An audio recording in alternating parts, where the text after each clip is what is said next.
Everyone says the dollar is dying, the debt's too big, BRICS has a plan, China's buying gold, and every single time, the dollar's still here. Not weaker, often stronger. There's a reason for that. Several, actually.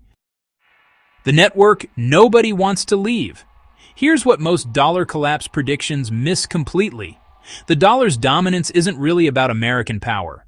It's about everyone else's habits. Roughly 88% of all global foreign exchange transactions involve the US dollar. Think about what that actually means in practice. When India imports crude oil from the UAE, the deal is settled in dollars. When Brazil ships soybeans to China, dollars. When a bank in Frankfurt hedges its risk with a bank in Singapore, dollars. America isn't a party to any of those transactions, but the dollar is. This is called a network effect. The dollar is useful precisely because everyone else uses it. And walking away would cost everyone money. Not because Washington forces it, but because rewiring the entire global financial system is brutally expensive and disruptive. Why crises actually make the dollar stronger?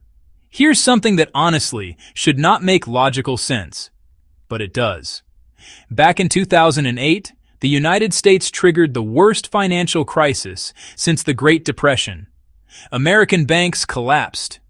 American mortgage debt was basically the poison in the global system. And what did the world do in response? They bought American dollars. They ran into U.S. Treasury bonds. They moved toward the country that caused the problem.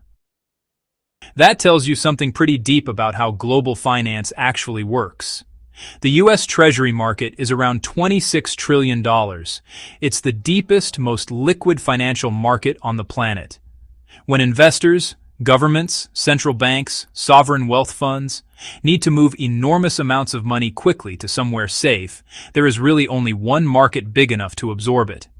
That's treasuries. That's dollars. Economists call this the safe haven dynamic, and it's a trap, not for America, but for everyone else. The worse global conditions get, the more demand there is for dollars. The dollar's rivals benefit from stability. The dollar, though, benefits from chaos. The alternatives don't add up. So, why can't something just replace it? Let's actually go through the candidates. The euro, it's the second largest reserve currency. But the Eurozone is 19 countries sharing one currency with no unified bond market behind it, nothing deep enough to absorb global reserve demand. Greece nearly cracked the whole thing back in 2012. The yuan, Beijing has real ambitions here.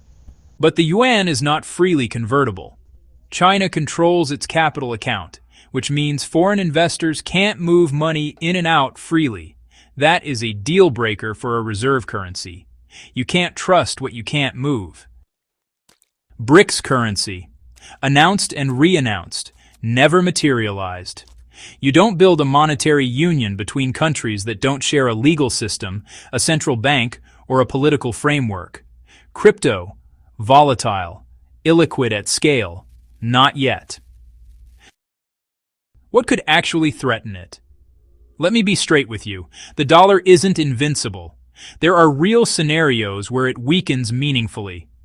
If the United States were to lose institutional credibility, if Congress genuinely defaulted on its debt, not as a political stunt, but as a real failure, repeatedly, that safe haven trust could erode. Slowly, but it could. If another economy built a genuine alternative, a deep, open, liquid bond market with freely convertible currency and reliable rule of law, that would matter. India's UPI cross-border CBDC experiments the gradual rise of yuan invoicing in specific trade corridors. These are real movements. They just haven't reached critical mass.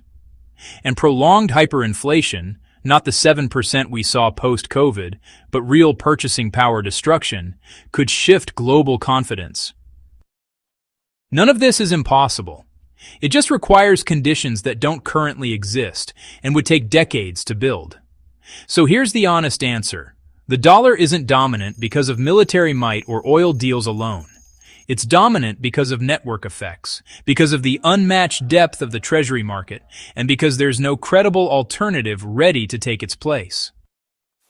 The real question isn't whether the dollar will collapse. It's how slowly and over how many decades the world will gradually reduce its dependence. That's not a headline. That's a process.